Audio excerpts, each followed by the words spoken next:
Hey guys, it's me, Daria, and we're finally here with the MissDarizard Draft League draft recap for Season 3. I knew it took a little longer than expected. I apologize. I did get sick.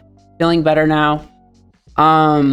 We're just going to talk about some of the rules for this season and go over the teams, what they drafted and how we ranked those teams. And when I say we, I am referring to our friend Flying Grayson, or Josh. Josh, go ahead and say hi. Josh? Josh, you there? Wait, can you still hear me? Yes, I can hear you. Okay, sorry, I think my mic might have cut out for a second. Hey everyone, how's it going? Happy to be here.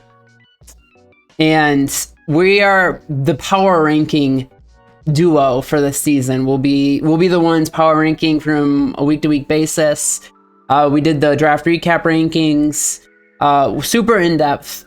Not going to be as in-depth moving forward, obviously, because we're both coaches, but we have some things to say about the teams that people drafted, and I think it'll be entertaining. And I think we'll just go ahead and jump in. The first thing I wanted to touch on real quick, like I mentioned, was just the rules. We are going to be using the BDSP OU singles rule set this season. Each team will draft 10 Pokemon, as we've done the first two previous seasons. 1 S tier, 2 A tiers, 3 B tiers, and 4 C tiers. There will be 1 trade allowed each week. That is a new rule. Previously, we allowed basically an unlimited number of trades between week to week. That ended up being really OP.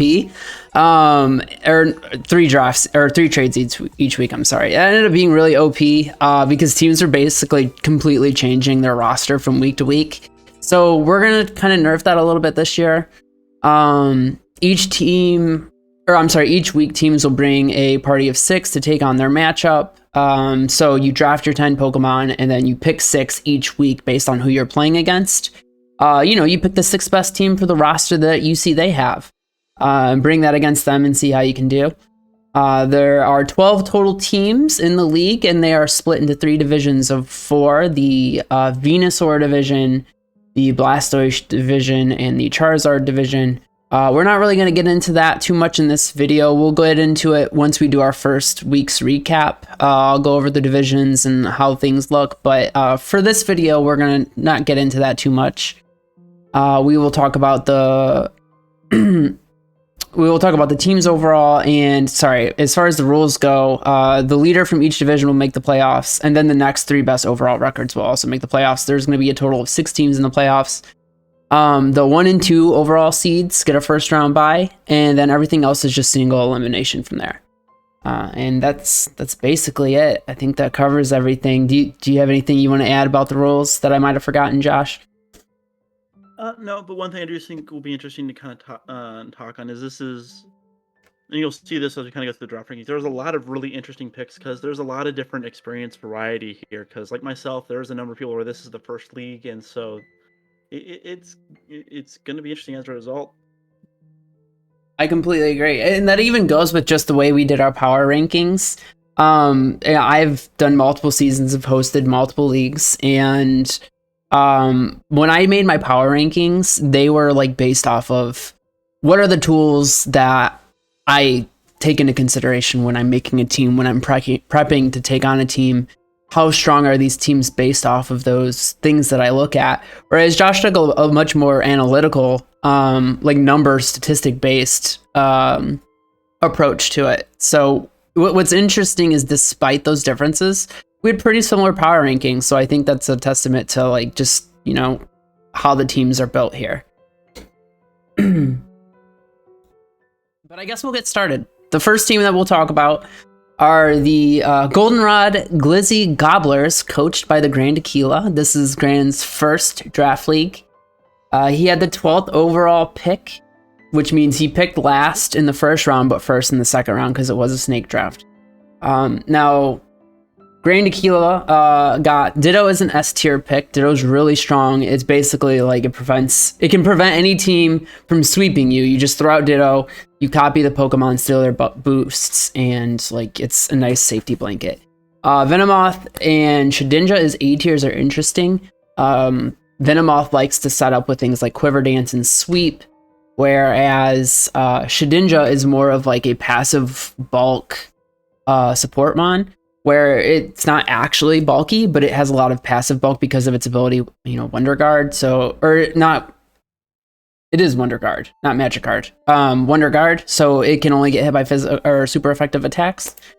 Then B tier, he has Togekiss, Regirock, Porygon Z, C tier, Pidgeot, Rapidash, Rampardos, and Arbok. So that's the roster that we're looking at. So let's talk about some of these strengths and weaknesses. Josh, what do you think needs to be said as far as pros and cons for this team goes? Well, I think one of the things that was clearly established early on, I want to say, Grand Akila talked about this a few times. They drafted based off their favorites and what they thought looked cool, which can definitely attest just looking at a lot of the Pokemon. I mean, especially looking down there at the bottom row, those are just adorable. It's a sick team. Look at it; it looks great. It really is, and it's got your favorite there of Togekiss. We know how much you're a fan there, but Well, Goldoa says Togekiss is ugly. It says right there on the screen, and he said he's willing to have a conversation with anybody that disagrees too. So, just throwing that out there. Yes, and we'll try to keep those conversations civil, though. When it comes to cuteness of Pokemon, we know how quickly those can escalate. But back to some of the other strengths, like you were talking about, Ditto is going to be a very big factor, because it's going to prevent a lot of those sweeps, and really just kind of be a curveball that teams are going to have a hard time preparing for, just because there's so many different ways that it can be used, and it's going to be used. And then they have a lot of good mons with unique strategies. You've got Shedinja, you've got Venomoth, you've got Ditto, you've got a number of support pieces there as well that just allow for a different variety of play. Now, the one downside is there's no clear core to this team. There's a lot of overlapping coverages and weaknesses. And kind of going back to what you said, Goldoa, he's wanting to have a friendly conversation with anyone who disagrees about Togekiss. But for me, looking at this team, one of the big factors is there are just a lot of weaknesses for this team that there aren't answers for in terms of typing setups and overall stat numbers for them, especially when you look at cases such as you've got a large number of rock and bug types, and so there's going to be overlapping weaknesses as a result. Yeah, I mean, I think the thing with this team is that there are definitely weapons on this team. Ditto can just win games for you if you steal someone's boosts. Venomoth can just quiver dance and win. I have lost to Serene Grace, Choice Scarf, Togekiss, Air Slash flinches before. I've been flinched into oblivion and have lost to that, so you can win with Togekiss. Rampardos can just kill things because its attack stat is gross. And there's like passive bulk options, Intimidate from Arbok. There are Pokemon with immunities like Rapidash has Flash Fire, Pidgeot obviously is immune to ground. Same can be said for Togekiss. And then all of the immunities that come along with Wonder Guard that Shedinja has. Like, there are things that can be done to make this team usable, but it requires a high level of finesse and maneuverability. And this being Grand Akila's first draft league, I'm super interested to see if he's able to, make this team work. It'll be really, really cool to see, I think. Overall, I just hope he has fun. I know this is his first draft league, and I just want him to have fun. Oh, absolutely. And in terms of having fun, I think this is definitely the team to do it, because kind of like you said, this isn't a team to where there's a clear-cut, line that they're going to be going in. So Grand Akila is going to have a lot of options in terms of what do they want to do from week to week, and they can experiment and they can try and just really have a lot of fun with it. And I think that's going to be a very big factor to where ultimately the team, it's going to need, a lot of work to be very successful, but it's definitely got options there. So it's going to come down to, can the strategies line up, because it's one of those, when you try to set up some of these strategies, your opponent getting one good read and it's going to all fall apart. Yeah, well, we'll see what happens. Before we move on to the next slide, who do you think the kill leader on this team is going to be? So looking at this team, I think there's a lot of options. I'm going to go with the dark horse on this one, and I think Porygon Z is going to be a high chance for a kill leader. When you look at its move variety, I think that Grand Akila will have a lot of options in terms of strategizing against their opponents, and it's just going to be a special attack monster with one of his team's higher speeds options. So honestly, I could see Porygon Z being big kill factor for this team. I like that. And I mean, Choice Specs Porygon Z just kills things. So, I like that pick. That's a good pick. My pick, though, is going to be Venomoth. I think Venomoth is one of the best Pokemon in the format. I think Venomoth is extremely good. I think people don't realize how good Venomoth is, and I think people are going to get caught off guard because this Venomoth is going to come in, click Quiver Dance once, and sweep. I think he will win at least one game this season on a Quiver Dance Venomoth sweep. So, that's my prediction for this team. But we'll move on to rank 11, and that brings us to the Ohio Ninetales, coached by the Natural. That's Mike. I have been in a draft league with Mike before. We play Among Us together sometimes. Mike is good people, and I know that he's done multiple draft leagues and has lots of experience. In fact, I think he might be the only person in the league who has more draft league experience than I do, other than maybe British Gent. So yeah, he is definitely going to be someone to keep an eye on, which is great because he let a random generator choose his team for him. He basically plugged the Pokemon into a random generator based on their tiers, I guess, and just drafted that way. And this is what we came up with. He has Blissey as his S tier mon, which, I mean, Blissey's great. Just the special wall that just refuses to be broken. Crawdaunt, who is a pretty scary mon, and my love Quagsire, who is one of the best toxic stallers in this format, with its ability Unaware. It can also mix it up with Water Absorb. It gets Recover. It's one of the few Pokemon that gets toxic because not everything gets toxic anymore. So it's going to be a good Pokemon in this format. But let's talk about the strengths and weaknesses before I dive into the roster too much. What do you think, Josh? Well, kind of going back to what we talked about, this is, and a very experienced coach, up there in terms of, leagues participated in, and so that's going to give him a lot of options here because this team, for being a randomly generated team, it's set up with a very unique approach, and it should be very interesting. Now, it's going to be hard to take down this team. They are dummy thick, as they put, and I know you use 2 C's there, but you can honestly make an argument to add another 3 or 4 because this team is going to be very difficult to, put down. And as you do damage, they've got ways to recover from that damage. So it's going to, be a battle of endurance in a lot of cases. Yeah, it's going to be for sure. Like the thing about this team, maybe when you look at base defensive stats, maybe not the best, but the HP bulk on this team is insane. And then you see walls on here. Look at the walls on this team. You have Blissey, Quagsire, Cresselia, and even Walrein is kind of a wall, even though its defensive typing isn't the best. But, you have some really, really bulky Pokemon on this team. It's crazy. Oh, you absolutely do. And just to kind of go back to your point, when you take the average of this team, just for HP, for example, the league's average for, all 10 mon included is about 89.1 for an HP. This team's rocking a 107.6. It is going to be a beast of a team. Now, with that, there are some weaknesses to it. The team does lack a little bit of synergy just because it's part of that random aspect. It's hard to set up and build a team as a result. And one thing, with that, this team is going to be dummy thick and it's going to have that high health. But when you look at it, this team does, as a result, not have a lot of that, or it has a lot of overlap in terms of weaknesses that it's hard to work around because of it. They don't cover each other's weaknesses in a lot of areas that are needed. And in addition, they didn't get a lot of hazard setters or removers. So because these matches are going to be longer, there's very likely going to be more switching substitutions. So teams can try to set up early and, make the battle of endurance almost play against them as a result. Yeah, and I just want to be clear too. I know on some of these slides it says things like lack synergy, lack of hazard setters removed. That doesn't mean zero. It just means there isn't an abundance of. For example, the Ninetales only have a single hazard setter and a single hazard removal on the roster. That is it. One hazard setter, one hazard remover. That is it. which is crazy. And people might look at this and say, well, no, that's not true, because I know this Pokemon gets hazards or this Pokemon gets hazards. You got to keep in mind, this is based off of the BDSP OU moveset, which is a little different than like what we were used to in the Sword and Shield meta. But before we move on, let's talk about the kill leader. Who do you think is going to lead this team in kills?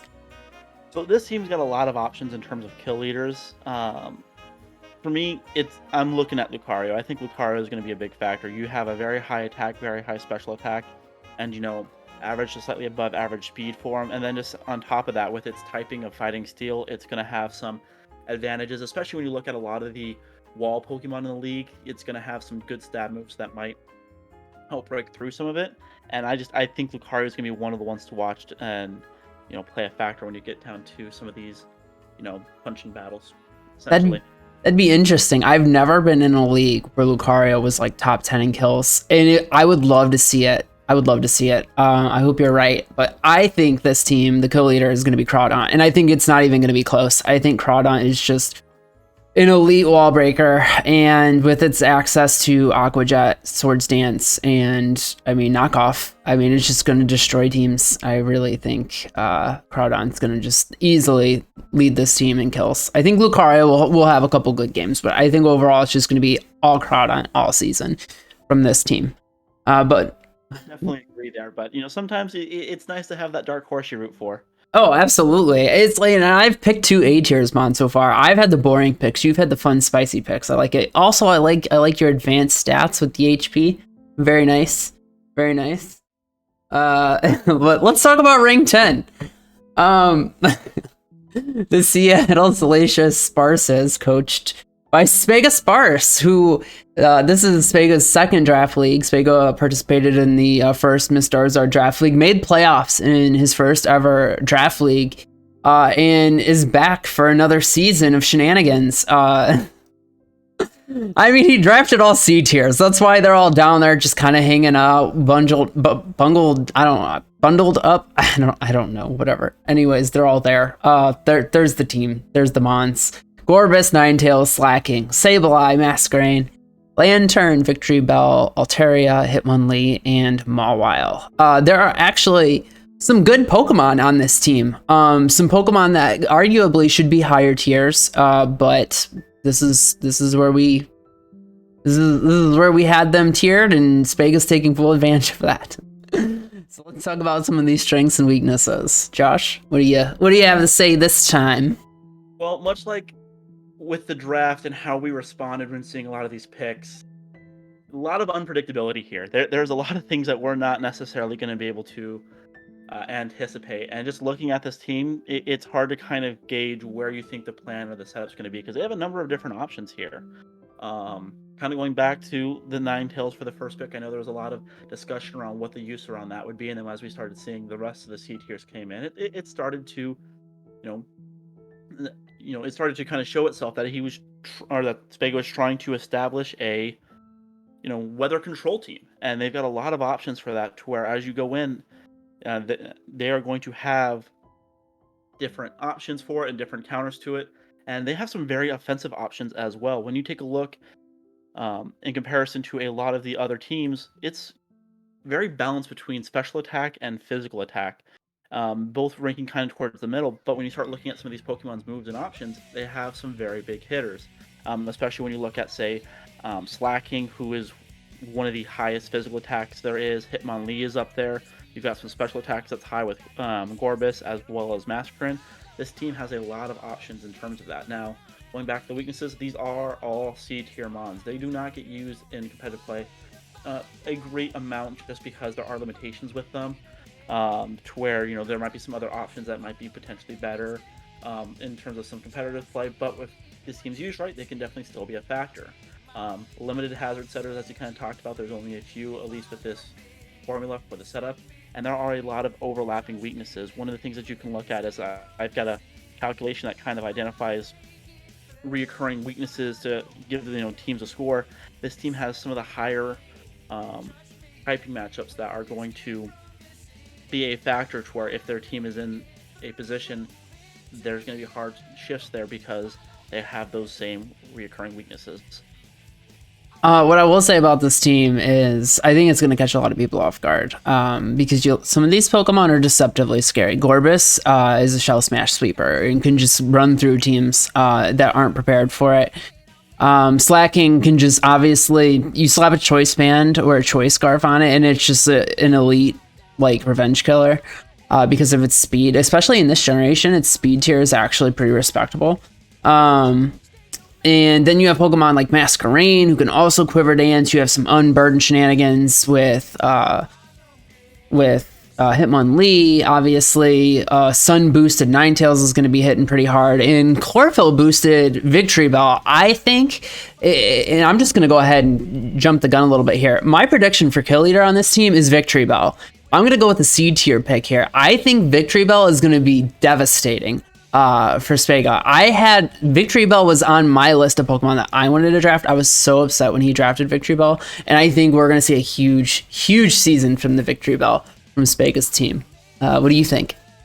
I could definitely see that. I will say if you picked a non-C tier to be, the kill leader, I'd be a little shocked with this team. Oh yeah, because they're all C tiers, duh.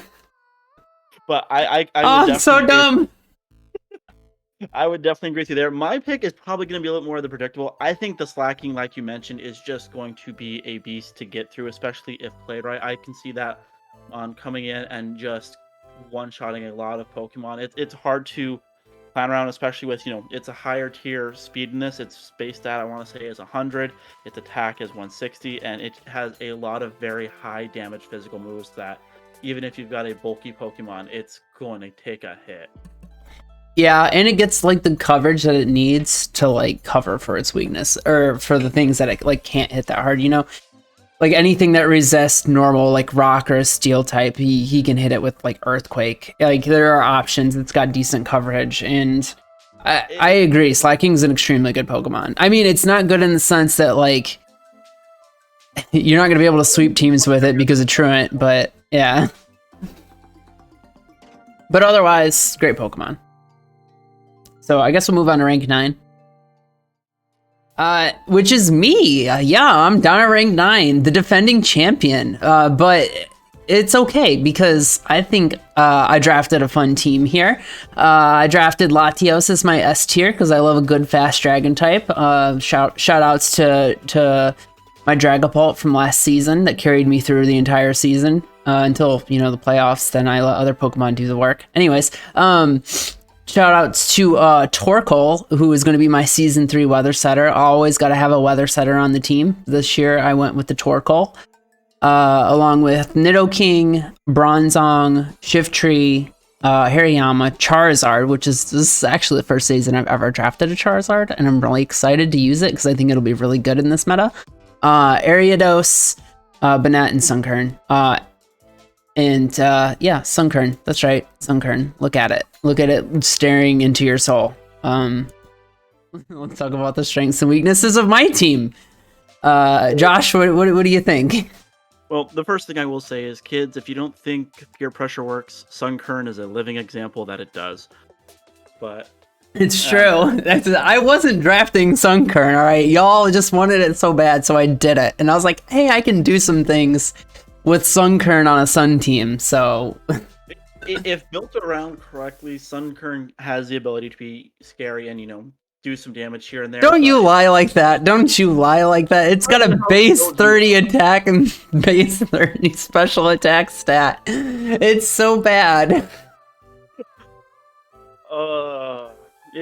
It's got some options. Unfortunately, a lot of those options then make it mid-C tier at best environment, but still, let's focus on the positives. Daria is the league champion, and while we're ranking her team down here this low, it's not necessarily an indication of how the season's going to go. It's just she's going to have a lot of work ahead of her, and she's proven that she can absolutely do that. And kind of how she did so with her previous dragon type, Latios is going to carry, and it's not necessarily going to be she needs it to carry. It's going to be it can and will. Latios has just got one of the highest special attacks of all the Pokemon out there. It's got a very high speed, and so this is going to be one, especially with its variety of move options, that most teams are going to have to try and just plan entirely around. And that's also going to allow some other teams or other Pokemon on her team to step up because the primary focus is going to be that Latios. With that, she also has a lot of Pokemon that benefit from the sun, which her team is set up to have as an option. You've got Torkoal, which will naturally come in and has the potential to set up some sun there. Charizard will be very strong as a result. I believe Sunkern even has some abilities that get powered up based off the sun. So, definitely watch out for that Sunkern, something to be aware of. Yeah, also, Nidoking gets a buff because its water weakness is eliminated, and Shiftry is a chlorophyll sweeper. Yeah, if that sun is going, there is absolutely a lot of things that just become ridiculous to deal with. Now, some of the downsides, this is one of the slowest teams there is in the league. In fact, I think it is the slowest by far. When you look at the average speed for the league, you're looking at around 85.2. Daria's team's average clocks in at 68.1. I have a Sunkern on my team.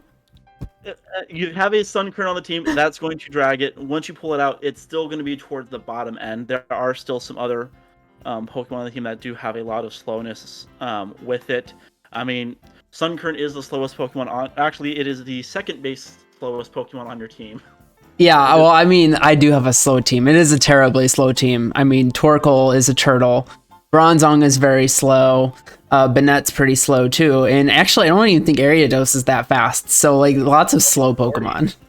Yeah, Ariados is only a 40. So, yeah, Sunkern is definitely a big factor. But even without that, it's still going to, be a slower team.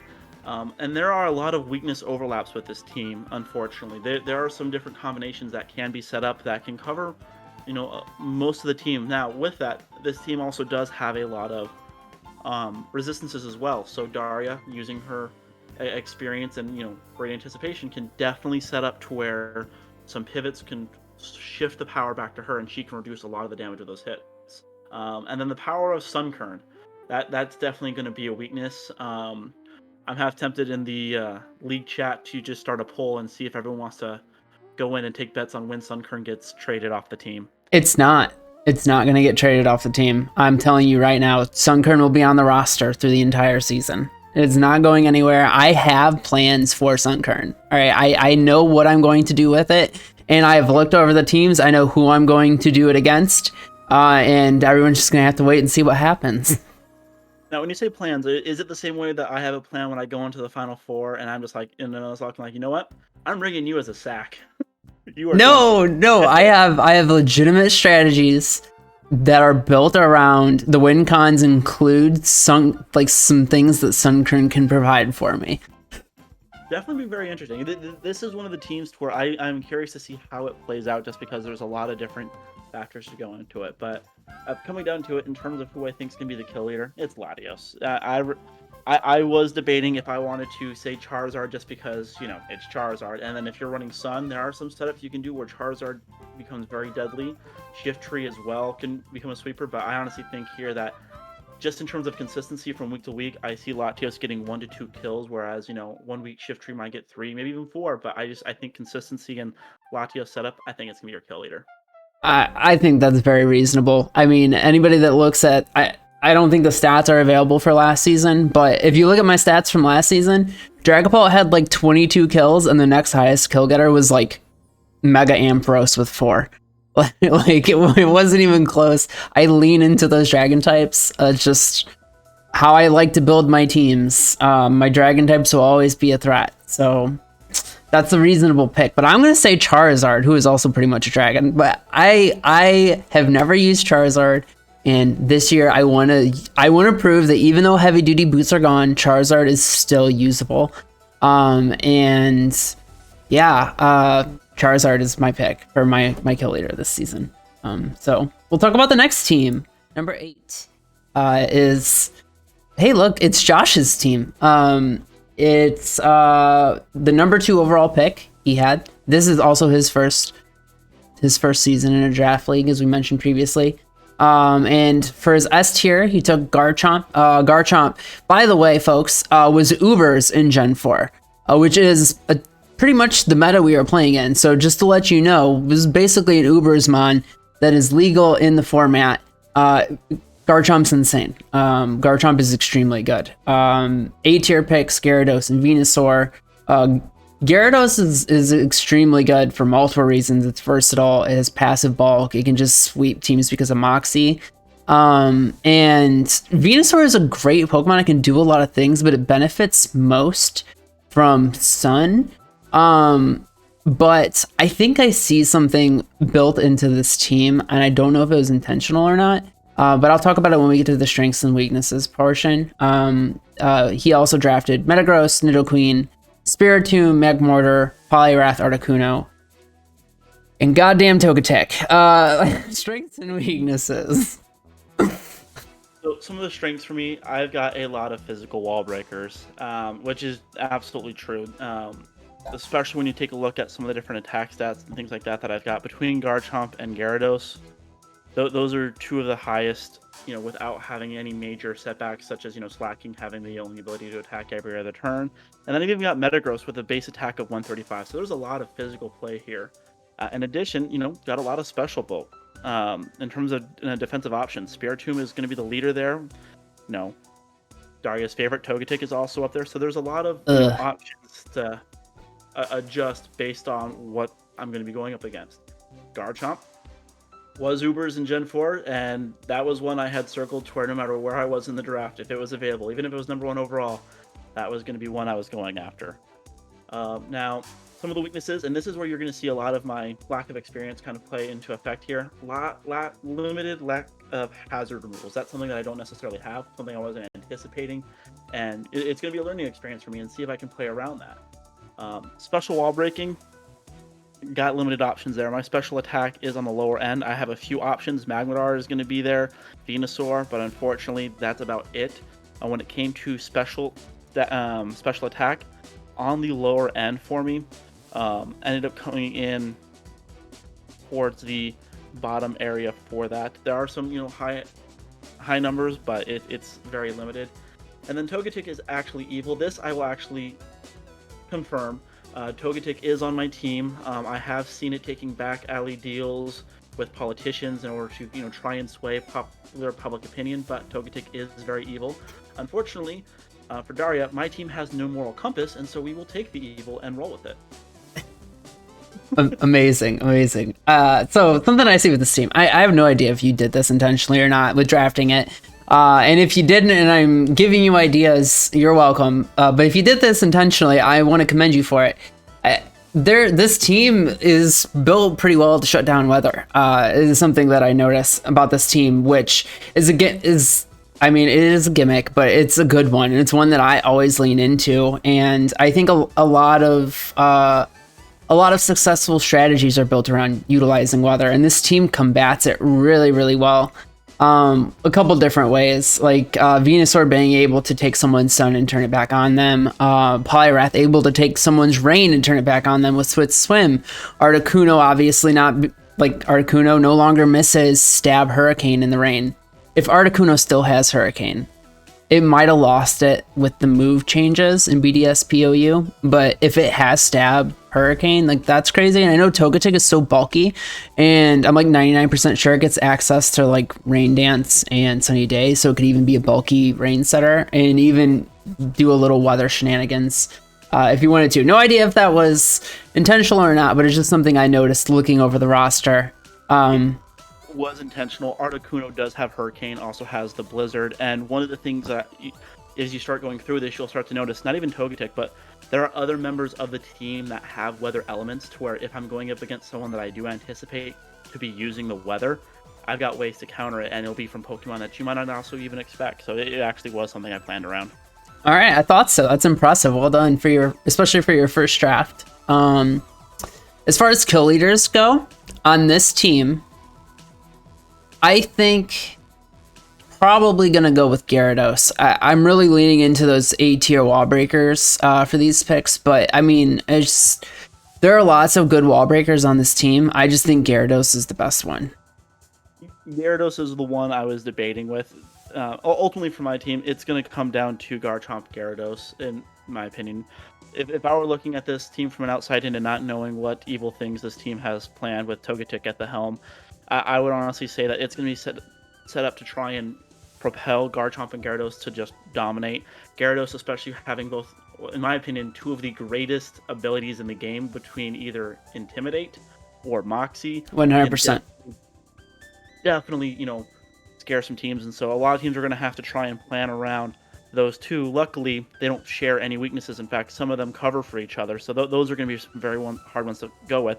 I'm going to go with Garchomp here just because Garchomp is the Ubers in this. But for me, honestly, flip of a coin between those two. In all honesty, with just the way this team is set up. I mean, that's fair. Those two are, I gotta be honest. At first glance at your team, after looking it over more, now I see the pieces and how the team structures. And after I've been prepping for our first week matchup, obviously I've seen some things that I may not have noticed at first glance. But at first glance, I gotta be honest. I looked at your team and I was like, it's top heavy. Garchomp, Gyarados are going to do a lot of work for the rest of the team. I don't necessarily believe that still after prepping for your team, but I do think that Gyarados and Garchomp are going to be the two most terrifying Pokemon that people have to prep for each week.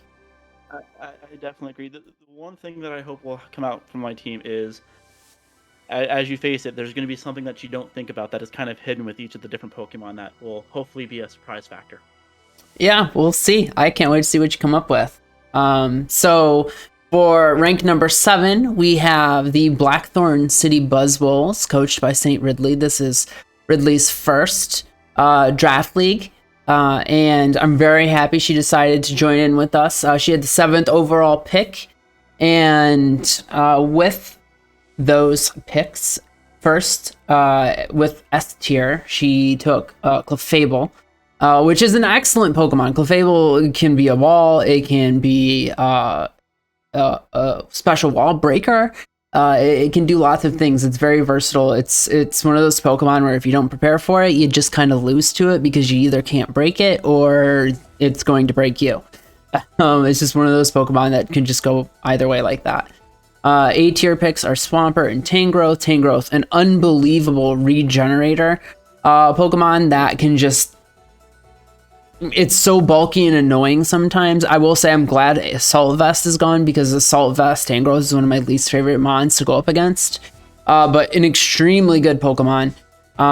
B tier picks Houndoom, Crobat, and Steelix. Crobat is one of those sneakily bulky Pokemon that can just wall teams if you're not prepared for it. And C tier picks Gallade, Cradily, Regigigas, and Cacturn. I think Cradily is another one of those Pokemon that if you're not prepared for it can surprise you. Maybe not beat you like Clefable can, obviously, or like Tangrowth. Like if you don't prep for Clefable or Tangrowth, you just kind of lose to them. Whereas like if you don't prep for Cradily, you're probably not going to lose to it, but it is going to make your life miserable.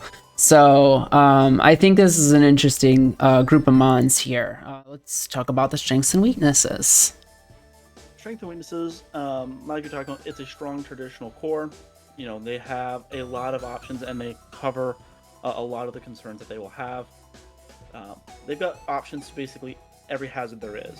And you got it from multiple sources here to where at any point, if you don't have an option to clear the field, they are going to become a nightmare for you. And there is a lot of, bulk there that's just there. It's not something that needs to be set up or planned around. It's just inadvertent bulk. Passive bulk, I believe is how you described it, to where when you just look at this team, it has some areas where you're going to have to try and plan around it. One of the other things that I think is a very big strength is when you look at this team, it actually has the highest team average in terms of attack, which is something that, looking at it, you might not necessarily think, but when you start looking at just across the board, it has a lot of, heavy hitters. Now, Regigigas is going to, be a big factor for that, but on average, this team, where the league average comes in at about 99.5, this team's clocking in at 110 for an average attack stat. So if you do not have some wall defense, it's going to just hit hard. Now, some weaknesses, while it can set up a lot of the hazards, it's only got one hazard remover, and it has lots of overlapping typeness weaknesses. One of the things that I noticed as well is those come from the fact that a lot of this team has only one typing, and some of those typings share the same weaknesses. And that'll be kind of interesting when it comes to a lot of stab attack based moves, to where it's not going to have as many options to get that additional bonus. And then it lacks an overwhelming offensive threat. Like we're talking about, it's got a very high average attack stat, so you have to be aware at all times. But there's not one or two major heavy hitter that you're necessarily worried about. Regigigas is the highest attack stat on this team with a score of 110, which is definitely on the higher end, but it's not something to where you're necessarily worried about coming in and just one-shotting even without proper setups. But this team still has a lot of very dangerous options as a result, especially with its hazards. Now, and the thing about Regigigas too is it's got slow start, right? So its attack and speed stats are halved for like the first 5 turns. So it's just usually not that much of a threat to begin with. Yeah, and correction, sorry, yeah, you are correct with that, and I misread. It's 160 for the highest, but still, the slow start's definitely going to be a factor. Now, there are ways around that, but it's going to take some commitment to get to that level. But in terms of the kill leader, looking at this team, I'm going to go with another interesting one. I think a lot of people sleep on Crobat, and I think Crobat has a lot of options here to be the kill leader for the team. As far as kill leader goes, this team is interesting, and this is what I meant by an overwhelming offensive threat. Like, I have a hard time looking at this team and saying this definitively is going to be the best offensive threat on this team, because I guess Houndoom. I think maybe Houndoom will be a surprise. I'm gonna go with Houndoom. I think Houndoom's probably gonna be the best bet. It does get access to Nasty Plot, and it has Flash Fire, which is abusable in the right situation. The biggest strength to this team is it's a very well balanced team. You're not planning for one or two. This team could throw almost anything at you. That's very true. That's absolutely true. Yeah, there's not going to be a huge drop off, and ultimately, I think it's going to come down to what the opposing team plans for, and what you don't plan for might end up being what gets you. And this team does really have just it literally is an absurd amount of passive bulk. Let's look at the team really quick. Like Clefable gets Unaware, right? So it has that bulk in the sense that like if you want to try and set up and sweep, you can't because Clefable just doesn't care about your setups, and it's bulky, and you're not gonna just one shot it unless you're hitting it with like a super strong like steel or poison type move. Those do not have very many heavy hitting attack types. Not in this gen, no, you're absolutely right. So like it's hard to break. Swampert has the electric immunity. Tangrowth has Regenerator and is just a nuisance in general. Houndoom has Flash Fire, so it has an immunity. It's also dark type, so it switches into psychic types for free. Crobat is flying type, so it's got the ground type immunity. Steelix not only has multiple immunities, but is sturdy. It has sturdy. So you can't one-shot it because you have to hit it at least twice to kill it. That's nice, annoying passive bulk that can be abusable in the right situation. Gallade doesn't really have any form of passive bulk at all. It does have Justified, so it gets stronger if it gets hit by dark types, but I wouldn't consider that passive bulk. Cradily has Storm Drain, which is amazing. Regigigas has a psychic immunity, and Cacturne has a psychic immunity, or a ghost type immunity, I'm sorry, and Cacturne has a psychic immunity. So like lots of passive bulk. Yeah, and lots of passive advantages as well. One of the things you're kind of alluding to, one of the things that I will do is I will take a look at the type advantaging scores, to where essentially a score of 10 is about on average where if all your Pokemon has had neutral matchups. This team, in terms of its typings, there are a lot of resistances that this comes in just right around to where it's got almost more coverages than it does weaknesses in a lot of areas. Yeah, it's honestly a pretty solid team, and for this being St. Ridley's first attempt at a draft league, I think this was a very, very well drafted team. So that'll take us to number 6 on the power rankings. The Poltonk Gengars, coached by Talon Queen Zulia. This will be their 3rd season in the MissDarizard Draft League. I don't believe they've done any other draft leagues, so this is Zulia's exclusive draft league experience, and I think Zulia is taking it a little bit more seriously this year. I mean, at the very least, they drafted a much better team than what they typically do. Not that they usually draft bad teams; they usually just draft. They do that thing where they're like, I don't care if I win, I'm just going to draft like Pokemon that I like, which is totally fair and valid. But you're not going to win a lot of draft leagues that way. It looks like Zulia did a little bit of both this year. Drafted some mons that they really like, but also drafted some Pokemon that are going to carry them in a competitive aspect, like Latios. And Gengar, who is always a favorite of Zulia's, but is extremely good in this meta, just because its speed tier becomes elite again, even though it was never really not elite. It's Gengar. Less competition for the speed tier. Yeah, I mean it's Gengar. It's much better in this meta. Azumarill can belly drum sweep things. It's terrifying Pokemon. Melodic is a menace of a wall to break through. Raikou's very versatile, can do a lot of things. Drapion is a great Pokemon. Is very versatile, can do a lot of things. Bastiodon is bulky and has some really gimmicky cool things that it can do and just be an overall nuisance. Hitmonchan is very versatile. Bibarel can simple setup sweep, and Hypno is one of those deceptively bulky Pokemon with like good support moves that you don't think about that can like beat you because it'll like set up screens and you just don't prepare for screens and you lose to it. But like, I don't think it's really going to threaten any teams in any way. But let's talk about the strengths and weaknesses. Yeah, so the strengths and weaknesses, this is a very fast team, especially when you look at some of the heavier hitters for it. It's going to come in at, above the average, and you've got a lot of, very fast, quick ones. You've got Raikou, you've got Gengar, Latios, all, 110 plus, and so this team is going to hit hard and fast, and there are a lot of different members on this team that if it gets a little bit of setup, it can sweep, and it doesn't take a lot to set it up. I mean, you've got the counterpart Latios, so you've got, some options there as well. Latios here, same thing. Gengar is one that, in some runs and some matchups I've had, I've laid awake at night with having nightmares. It can just absolutely destroy if you're not careful. And then it's got, a very strong core. This team covers a lot of its weak points. There's really only one area that I would say could be a potential weak point, especially in terms of typing matchups. Now, this team does lack hazard removal. It is on the lower end there. And with these overlapping weaknesses, there is one big one. Outside that, there's a lot of coverages that can be had, but there is one big one that this team doesn't have a whole lot of alternative options for, and I think that is going to play a factor. Now, it can shift, it can avoid, but there are some typings for it. It's got no answer for. And then another weakness, anime villain energy. Like if you were to tell me that a lot of this team was on, a Team Rocket leader or one of the different ones, I'd honestly see it. Now, in terms of who the kill leader is going to be, I feel like there's only one correct answer, and it's less to do with the Pokemon and more to do with the coach, and that's Gengar. I think that's a very good pick. It's one of those. Most teams, I'd probably pick Latios, but with this being Zulia, it's Gengar. I mean, that's entirely possible. I think as far as kill leader goes, I don't want to pick the same thing you picked. I'm going to go with Azumarill. Azumarill can be a menace in a lot of different ways. And if Zulia uses Azumarill well in the season, they'll win games just because of Azumarill.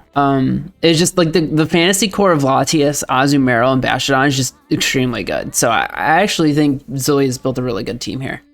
I absolutely agree. It's just going to be trying to limit some of those weaknesses that they might have, but I think this team, if you're not ready, will definitely hit you hard. And one of the things that I thought was interesting looking at it is I would argue this is probably one of the better sneakily defensive teams in the league. Like when you take a look at it, this team has the highest special defense, coming in at a team average of score of a 112. Wow, I'm really surprised by that actually.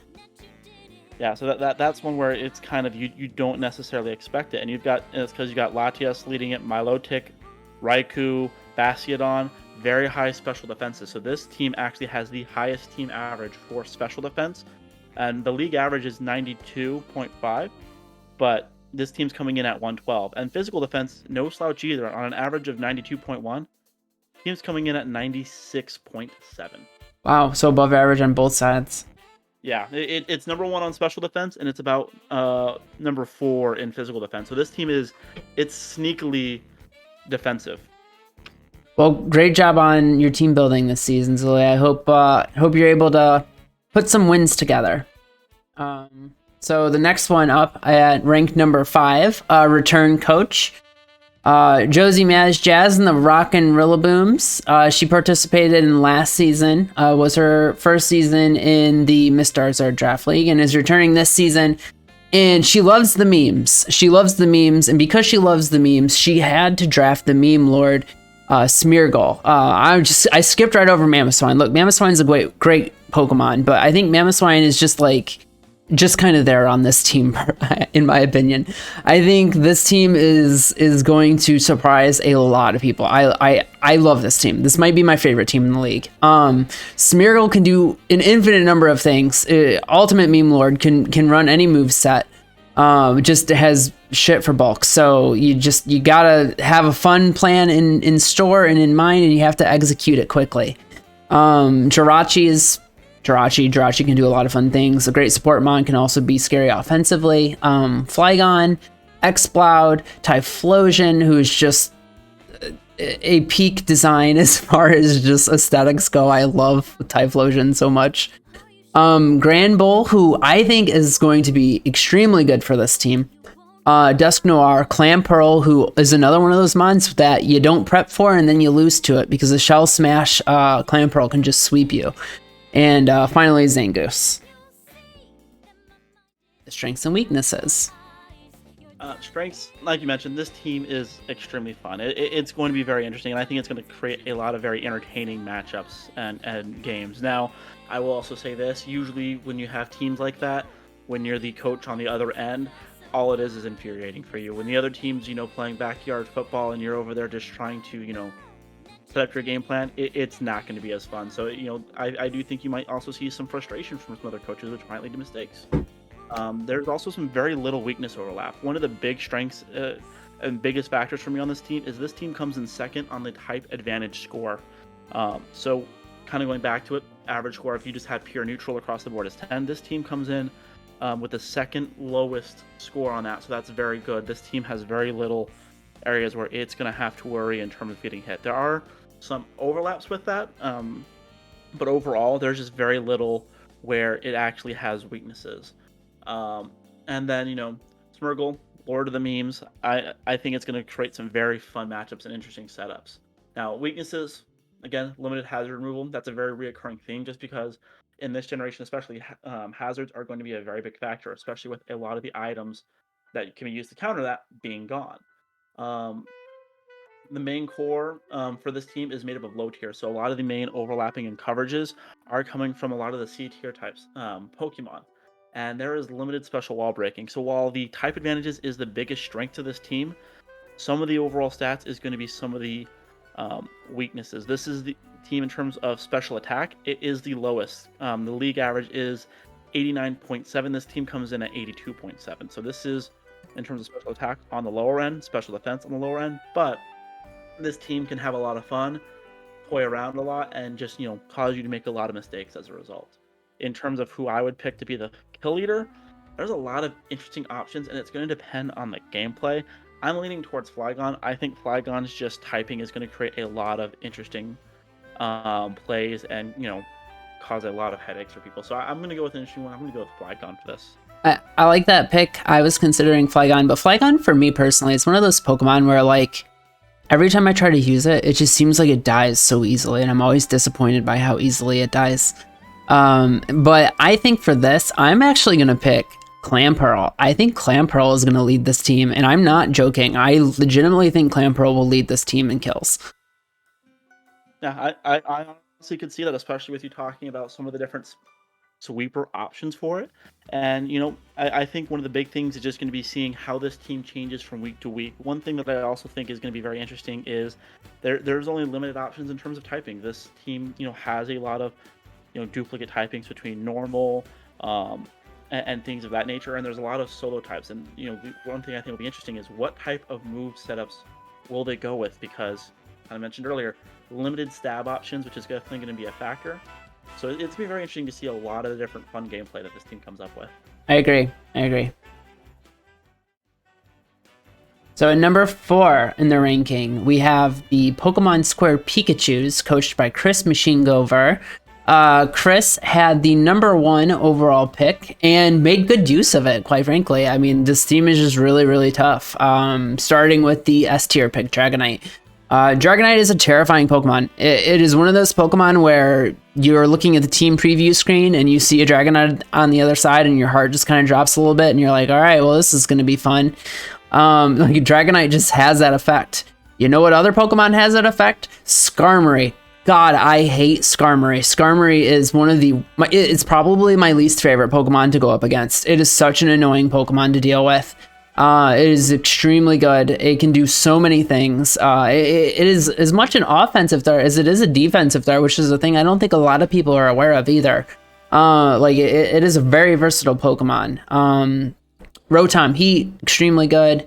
Torterra, Suicune, who I honestly think is actually ranked a little low in B. I think Suicune was a B tier steal for Chris. Heracross, who we all love. No one doesn't like Heracross. Absol, Mr. Mime is whatever. You know, all my homies hate Mr. Mime, so it's I'd rather Mr. Mime not be there at all. But whatever. Furret's also there, and Furret's adorable, and same can be said for Raichu. What about the strengths and weaknesses? Well, the strengths and weaknesses, you know, strong core, kind of going back to like a lot of the main Pokemon, just being able to cover a lot of their weaknesses, and there's a very strong team to go with it. And in terms of the offensive and defensive power, this team is very well balanced. This is probably one of the more even keel type Pokemon teams, just because it's not a glass cannon, so to speak, but it's also not just a bulky wall. There's a lot of balance here, and there's a lot of, you know, type synergy. I want to say that there's not more than 3 Pokemon on this team that have the same type weakness, and even in those cases, they have just as many resistances or immunities, and so this team has phenomenal coverages as a team. It does have a little bit higher than average in terms of overall weaknesses, coming in at a 10.4 on that, you know, average of, you know, 10, but this team is set to cover its weaknesses very well. So this team has very good synergy and can work very well together, especially when you have a very solid game plan. This team can very, very, very hard to hit, not necessarily because of, you know, speed or defense, but just because it works well together. Weaknesses, again, going back towards the hazard setups and removals. This team is going to have to, trying to find a way around those, especially if they are going to try and do a lot of the substitutions, trying to cover each other's weaknesses. And then in terms of the other weaknesses, I think this is just where me and Daria have a lot of personal preferences here. Heracross, Togetic is evil, and it's of the devil. Heracross is just an abomination. It is something that the second that Chris drafted this Pokemon, Chris officially signed up to become my rival. I hate Heracross with a burning passion. It gets all of my hate. This isn't a I hate you but respect you. This is a I hate you. I hate you, I hate you, I hate you, I hate you. And I could go on a 20-minute rant, but I'm going to stop there. And then you have Mr. Mime, which Mr. Mime, I feel like for me, it's more of a hate, less because of, its stats or things like that, but just because of the lore around it and its design. It is something that just gives you the heebie-jeebies, the creeps. Send shivers down your spine. Exactly. It's creepy. All my homies hate Mr. Mime. Absolutely. But ultimately, though, this team is going to be very, very good for Chris, especially just going back to there's not a set design that this team has to go with. I know it's got a very strong core, but this team can easily adjust depending on what it wants to do, and it can definitely do so, especially with a lot of different setup. It took that #1 pick and it played it well. In terms of who I think the kill leader is going to be, Dragonite feels like the obvious option here, and it feels like it's going to just be the one to have to deal with. And as much as I want to pick Skarmory, just because to me it's the, it's the original version of Corviknight, one of my favorite Pokemon, and I love Torterra. I feel like Dragonite's the obvious pick for here, which I know you then will try to pick a different one for me, so I'm sorry. No, I don't think it's obvious. Not like that. I mean, I think it's obvious, but I think it's obviously Heracross. Heracross is obviously going to be the kill leader on this team. that thing is going to carry this team through everything, especially its match against Josh. I am excited to see that. So for the next one, My 2-week notification that I'm resigning from this position, or should I just go ahead and stop replying? so for the next team coming in at ring 3, we have the Bettendorf Brawlers. That's coached by Boo. That's William. He's sitting right behind me. William, say hi. Hello. Yes, he's here. He had the number 8th pick overall, and he built a very, very good team. I just am very impressed with what he came up with here. The S tier pick was Mew, which no surprise there. He used Mew to great effect last season, carrying him to a playoff berth. Then there's Slowking, who is a regenerator, extremely tough wall to break through. Breloom, who is just, it can do so much. It is such a good Pokemon. It's just, Breloom is one of those Pokemon. It's top 3 in the tier, or top 3 in the meta, I think. It's so good. I can't say enough good things about Breloom. Mismagius is extremely good. Moltres is a personal favorite of mine. Carried me to a championship last season alongside Dragapult. Honchkrow is absolutely insane. Is just going to, I think, destroy teams this season. Hitmontop is very good and versatile. Same can be said for Miltank, Aggron, and Quillfish. All 4 of those C tier Pokemon have different tools that they can use effectively. Those are 4 very useful Pokemon, which if you can get 4 extremely useful Pokemon out of your C tiers, you've done a good job drafting. Let's talk about the pros and cons. So the pros and cons: strengths, Mew, Breloom, Honchkrow, absolutely insane. I mean, those 3 just work so well together, cover each other very well. This is just going to be a very hard team to work around with those 3 primarily. And then, like you said, their C tiers, they got a lot of value out of them. This is not going to be a team where you're just trying to pick apart a weakness. It's not going to be something that you can set up and do easily. And there's tons of passive bulk, kind of going back to some of the different stats that we've talked about. This team, in terms of its physical defense, this team actually comes in just barely second at a score of 103 for the defense, with the first place team being at 103.22 for the the average defense across the team. So this team, passive stats, this team has a lot of bulk that's going to make it hard to hit. It can stall you out, it can build up attack, and it can just sweep you, and you need to have a very strong game plan to try and prevent a lot of that. Now, in terms of the weaknesses, there is a game plan that does kind of stick out with it, and it's electric. And I really wish you could have the song just queued up right now to start playing, because I would absolutely start singing too. But it's electric, and this team is going to have to work around that in a little bit. There's a lot of electricity weaknesses and very little to counteract that. But this team has a lot of options for it. Even with that, it's going to just rush in a lot of areas.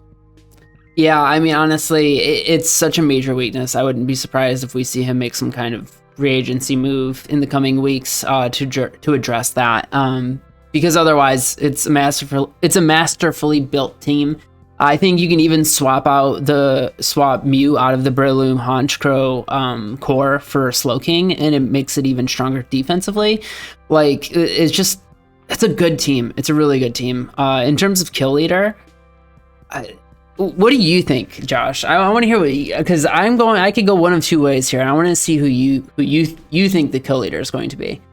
So the kill leader, I'm actually kind of torn here. On one hand, I want to pick Miltank just because I feel like he's going to lead with his normal type, and I feel like that's going to be his primary lean on.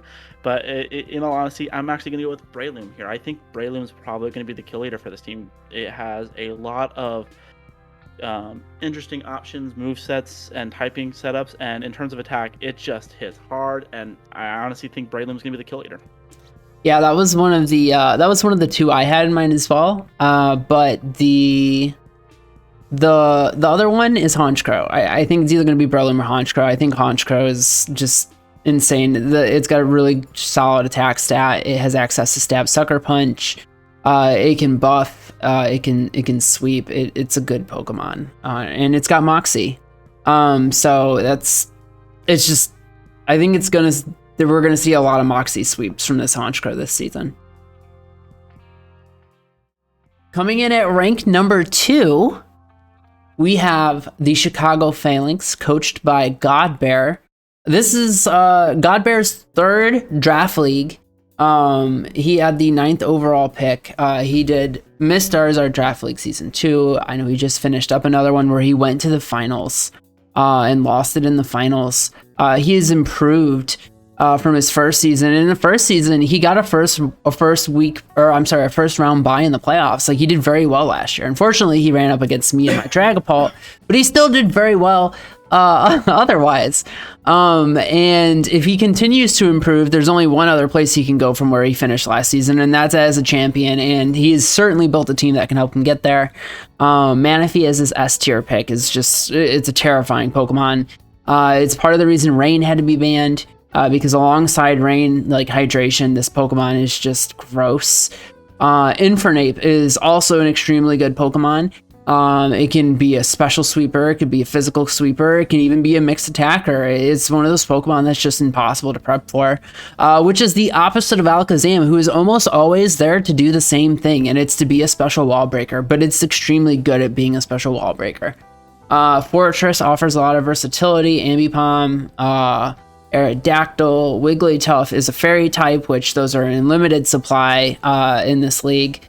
Jumpluff, who is deceptively good, Skuntank, and Luxray. And Luxray is one of those Pokemon that I don't think gets nearly enough respect. It's an extremely good Pokemon that can do a lot of different things. It can be an Intimidate user to help with passive bulk. It can be a gut sweeper. There are lots of things that it can do. But let's talk about the strengths and weaknesses of this team. Strengths and weaknesses. This is one of the fastest teams in the league. Like, you just look at the speed, top to bottom. I believe there's only 4 members of this team that aren't in the top, or that don't have above 100 base stat speed. This team's average speed clocks in at 99.1. Like, it is as close to 100 for the average you can get. It is the fastest team in the league. And the league average is 85.16. Like, when I enter this information into Excel, this team is such an outlier when it comes to speed. It flags that the league average is on the lower end because of how much of an outlier this is. It is insane. In addition, excellent synergy. This team has, kind of going back to it, tied for the lowest type advantage scoring. It is going to have a lot of type advantages and weaknesses that it covers for each other, and it works very well with each other. And it has an abundance of offensive threats. This team does hit hard, and while it's one of the fastest, it still has a very high above average attack and special attack. They will hit you hard, and they will hit you fast, and it will just be something that's hard to adjust to. Now, the weaknesses: special defense. This team, in terms of special defense, the league average is 92.6. This team clocks in at 83.5. It is going to have to try and find some ways to prevent itself from getting destroyed there. It's got limited passive bulk. This team is at the average range in terms of HP, and in terms of both physical and special defense, it is very low. This team is actually the lowest in terms of physical defense for its team average, the league average being 92.2. Its team coming in at 83.1. So this team is going to hit hard, it is going to hit fast, but if you can get a hit back in, it can't take very many. And, it's kind of sus. But that's just Godbear in general. He's just a sus individual. Yeah, so it's very sus. It's going to be, very interesting. And this team can very easily, I could see, finishing matches with a +4 advantage, or on the flip side, getting beat with a -4 advantage. This team is either going to hit fast, hard, and leave you wondering what happened, or it's going to, potentially be open to some hits. But I tend to think that this is going to be more towards the former than the latter there.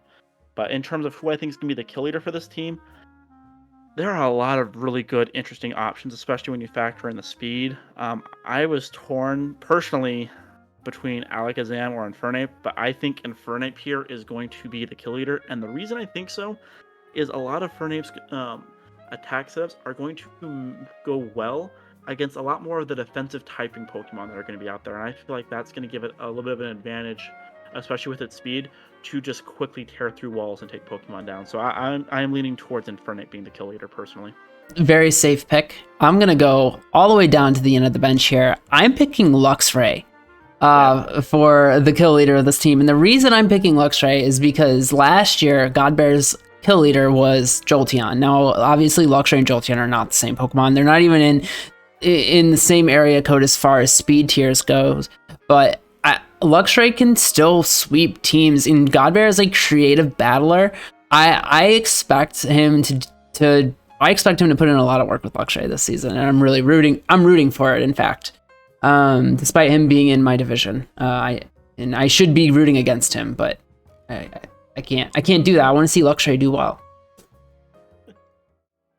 And then finally, coming in with the #1 ranked spot on the power rankings, going into the 3rd season of the MissDarizard Draft League, is Dar Manchester United. Excellent team name, by the way, Gent, coached by the British Gent, who has lots of Draft League experience, was in seasons 1 and 2 of the MissDarizard Draft League. Gent is a good friend, and had the #3 overall pick, and once again, did extremely well with it. Taking Scizor with his S tier pick. Scizor obviously is an elite Pokemon, one of the top kill leaders from last season, is just always a problem. It's just always a problem. It can be offensive, it can be bulky, it can remove hazards, it can do all kinds of things. And the same can be said for Salamence, another terrifying... I mean, look at this fantasy core. Scizor, Salamence, Gardevoir, that is insane. That is an insane core. Like, probably the best core in the league. And then Rotom Wash is also very good. It can do a lot of things. It can set up and beat you offensively. It does have good natural bulk, and it can just be generally annoying. Same can be said about Arcanine. Roselia can do a lot of things. Like, this team is so versatile just from top to bottom. Claydol is an amazingly underrated Pokemon who can do so many things. Purugly is whatever. Purugly is okay, I guess. But, like... that's the low point of the team. Everything else on this team fucks. It's an extremely good team. I am just super impressed with this roster. It absolutely is. I struggle in terms of finding any major areas where it's going to struggle as a team. I mean, Scizor, Salamence, Gardevoir, it is unfair, and I think what you said is spot on with that. It's very balanced. It's very versatile. I mean, when you take a look at this team, just looking at the pure stats of it. This team, in terms of just total numbers, if you take the total average stats for the team, this team is the highest in almost every major category. It's #2 in speed. It's #1 in special attack. It is top half in special defense and attack, and it's about the halfway marker for health or for HP and defense. This team's total numbers 588.7 on average, where the league's average is 548. So this team, on average, you're looking at Pokemon that are, almost 50, stat points above most others. So this team is very, very high up there in terms of its typing scores. This is on the lower end, which is very good. It's the very little that can hit it effectively. It is a team that will hit you hard while at the same time can take a lot of hits. It's going to be very hard to deal with. Weaknesses, limited hazard removals. It's only got 1 resistant to rock, but that's basically it. This team has a lot of ways to just nullify any plans you might have to throw at it. And I actually had a hard time picking a kill leader for this just because there's so many different options. And it's one of those, if you go in here with most teams, you can go in there with a plan to pick, 1 or 2 of those Pokemon on that team and say that Pokemon's not going to beat me. I'm going to take it out of the equation. We're going to plan against it, and you'll be fine with the rest of it. This team, no. This team, you could plan to eliminate, 2 or 3 of them, and the rest of the team will still be something that you need to be afraid of. For my kill leader, I'm actually going to go with Gardevoir. I think in this league, Dragon's going to be one of the main metas, and I think having the Psychic Fairy is a very high special attack. It's just going to be very, very painful to deal with. I think you're absolutely right in saying that dragons are going to be the meta in this league, which is why I'm picking Salamence. I mean, Salamence was Ubers in Gen 4 already, and that was before it had its ability Moxie. Like, this Pokemon is going to just destroy teams. In fact, I'm going to pick Salamence to be the kill leader of the entire league for this season, not just of his team, but I think Salamence will lead the league in kills. Who do you think will be the league leader? I was kind of surprised you with this one. So who do I think is going to be the league leader? I think that's very interesting. If I had to take, a guess today, man, that is a very interesting question. Put him on the spot. Yeah, you put me on the spot. League leader, honestly, I would venture a guess that it might end up being. Let me check one thing real quick because I can't remember if it does or not. Put the man on the spot. He wasn't prepared. Wasn't prepared for this. I wasn't prepared either. I just looked at his. I was looking at Jen's team and I was like, hey, you know what? I'm gonna make this claim, and I made it, and I'm sticking with it. I think Salamence is gonna lead the lead in kills. And I think it's a very fair claim to make. Honestly, the only thing that the only reason I wouldn't pick that one is just because I feel like this team is so well balanced that other Pokemon are going to steal kills from it, essentially. Because if Salamence was on a lot of other teams, I feel like it'd be the clear running away. But Scizor, I feel like, is going to steal a lot of kills from it. Gardevoir and a few of the others. Normally, my pick would be Gengar, just because I feel like Zulia is going to use it a lot. But it doesn't have Toxic Spikes this year, and I feel like that'd be one of the main areas that it would get a lot of damage here. So I am actually going to go with. I think Dragonite can be one of the kill leaders for the league. I think Dragonite just having its well-rounded stats, being an attack heavy wall, and then just its typing setup. I think it has a good chance to be one of the league kill leaders. Definitely. But that's gonna do it. I know this video was a little long. We went over an hour, but we had a lot to talk about, and I'm super excited for the season. Games start now. People can start having games as soon as now, although the first week isn't officially over until January 8th.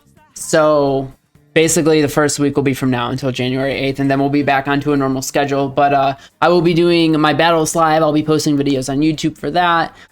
Please check out Josh's Twitch channel. Josh, do you want to plug your Twitch channel? Yeah. Go ahead. I'll put the information in the description. Y'all can grab it there. But that's gonna do it, I think. Josh, you got anything else you wanted to say? Just want to thank you for putting on this league. I know in the past you've had to do a lot of this yourself, and so for you not to be burned out and tired of these is absolutely amazing. Really appreciate you putting this on and continuing to just churn out very high quality content that's very entertaining. And honestly, I'm excited to see how this goes. Well, thank you, and thank you for your help. Josh has been extremely helpful with administration, along with British Gent, Mike, and Spega. But Josh has done a ton to overhaul the Excel spreadsheet. It looks much better now. It's much prettier. I'm a big fan personally. But that's gonna do it for this video. Super excited to see how this league turns out, and I will catch y'all in the next one. Bye. Bye.